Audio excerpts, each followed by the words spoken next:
Hi అండి. మా పెరట్లో కొంత భాగము ఇండిగో లేదా నీళ్ళు మొక్కలు పెంచాను కదా! ఆ నీళ్ళు మొక్కల్ని కట్ చేసి నీడలో ఆరబెట్టాను. బాగా ఆరిన తర్వాత నేను ఫైన్ గ్రైండ్ చేశాను. ఆ పౌడర్‌ని ఎయిర్ టైట్ బాక్స్‌లో గాలిపోకుండా స్టోర్ చేశాను. అవసరమైనప్పుడల్లా యూజ్ చేసుకోవటానికి. ఇది న్యాచురల్ అండి. ఎలాంటి కెమికల్ లేనిది. ఆల్రెడీ దీన్ని ఎలా యూజ్ చేయాలో 2 ఫుల్ వీడియోల్లో పెట్టాను. కోటేశ్వరి టిప్స్ అని యూట్యూబ్‌లో కొడితే వస్తాది. అంతేకాదు ఫేస్‌బుక్‌లో, ఇన్‌స్టాగ్రామ్‌లో కూడా కొన్ని వీడియోస్‌ని అప్‌లోడ్ చేశాను చూడండి. లోకల్‌లో ఉన్నవారు అవసరమైతే కావాలని కామెంట్ పెట్టండి. లేదా నంబర్‌ని సెండ్ చేయండి. నేను అందిస్తాను. ఓకేనా? నేనెప్పుడు ఇలానే స్టోర్ చేసుకుంటాను. కాకపోతే ఈసారి వీడియోల్లో చూపిస్తున్నాను.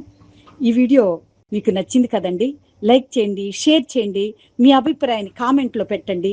సబ్స్క్రైబ్ చేయవలసిన వారుంటే సబ్స్క్రైబ్ చేయండి. అంతవరకు బీ విత్ యూర్ టైమ్.